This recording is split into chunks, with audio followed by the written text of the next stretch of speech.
Assalamualaikum warahmatullahi wabarakatuh.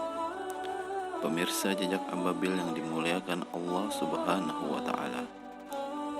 Tentu kita pernah mendengar kisah tentang seorang pemuda yang saleh, yang tidak dikenal di dunia, tapi sangat dikenal oleh penduduk langit.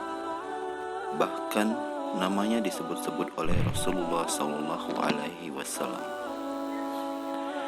Dalam sebuah hadis, Rasulullah SAW bersabda bahwa sebaik-baiknya tabi'in atau pengikut adalah seorang laki-laki yang biasa dipanggil Uwais.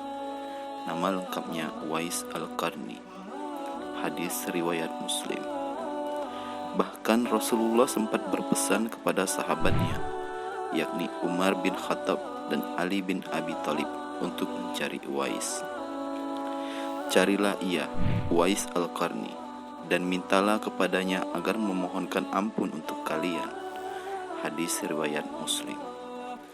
Siapa sebenarnya Uwais Al-Qarni sehingga begitu istimewa bagi Rasulullah SAW?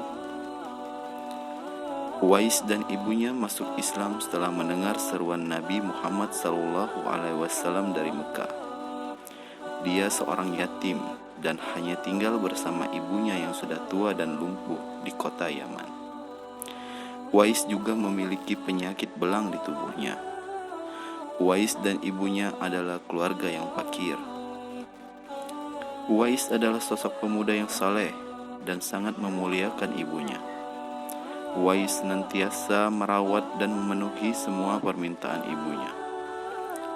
Pada suatu waktu, Uwais meminta izin kepada ibunya untuk berjumpa dengan Rasulullah SAW yang saat itu berada di kota Madinah. Ibunya mengizinkan dan berpesan kepada Uwais agar cepat pulang setelah urusannya selesai.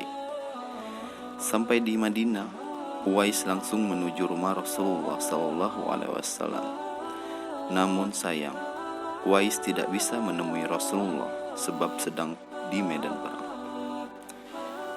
Teringat pesan sang ibu agar lekas kembali ke Yaman, Uwais dengan terpaksa pamit kepada Aisyah radhiyallahu anhu, istri Rasulullah yang ketika itu ada di rumah.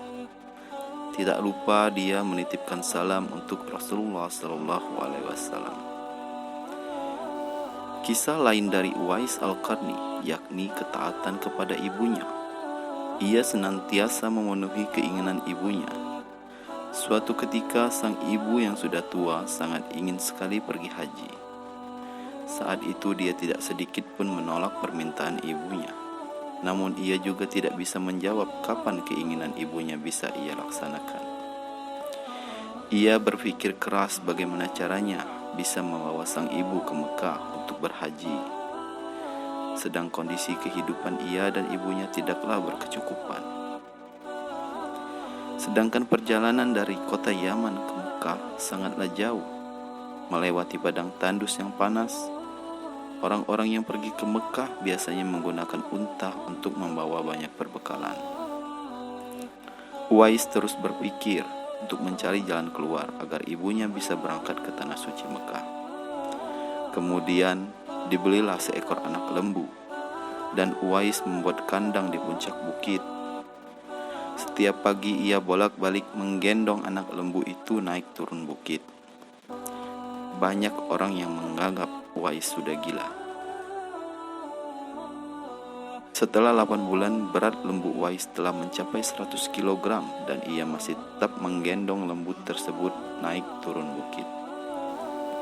Dan saat tiba musim haji, setelah sekitar 8 bulan menggendong lembu naik turun bukit, Uwais merasa otot-ototnya sudah kuat dan siap mengangkat beban yang berat.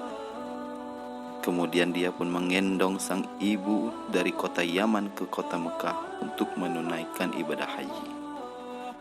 Bisa kita bayangkan jarak dari kota Yaman dan Madinah sangatlah jauh. Setibanya di tanah suci, Uwais Al-Qarni dengan tegap menggendong ibunya melakukan rukun haji, wukuf di Arafah dan tawaf di Ka'bah. Di depan Ka'bah, air mata sang ibu tumpah. Lalu Uwais pun berdoa, "Ya Allah, ampunilah semua dosa ibuku, masukkanlah ia ke surgamu. Kemudian ibunya berbisik, wahai anakku, bagaimana dengan dosamu? Kenapa engkau tidak memintakan ampun dan surga terhadap dirimu? Tanya sang ibu heran. Wahai ibuku, dengan terampuninya dosa ibu, maka ibu akan masuk surga. Cukuplah ridho dari ibu yang akan membawaku ke surga, jawab Uwais. Sepulangnya dari berhaji bersama sang ibu, Allah Subhanahu wa Ta'ala pun memberikan karunia kesembuhan untuk Uwais dari penyakit belang yang ada di tubuhnya, dan hanya tertinggal bulatan kecil putih di lengannya. Tanda itu merupakan sebuah tanda sebagaimana yang disebutkan Rasulullah kepada Umar bin Khattab dan Ali bin Abi Thalib untuk mengenali Uwais. Pada akhirnya, Umar dan Ali berhasil menemui Uwais. Dan seperti pesan Rasulullah, Umar dan Ali meminta Uwais agar mendoakan mereka diampuni oleh Allah Subhanahu wa Ta'ala. Beberapa tahun setelah bertemu dengan Umar dan Ali, Uwais pun wafat. Masyarakat Yaman ketika itu heran, sebab banyak orang berebut untuk memandikannya, mensolatkannya, dan menguburkan jenazah Uwais. Banyak yang meyakini bahwa orang-orang yang berebut memandikan, mensolatkan, dan mengubur jenazah Uwais Al-Qarni adalah para malaikat. Para malaikat yang diturunkan ke bumi hanya untuk mengurus jenazah dan pemakamannya Uwais. Wallahu a'lam bishawab. Semoga video ini bermanfaat dan memberikan kita pelajaran bahwasanya kita harus senantiasa berbakti kepada kedua orang tua. Terima kasih telah menonton channel Jejak Ababil. Bantu like dan subscribe-nya. Assalamualaikum warahmatullahi wabarakatuh.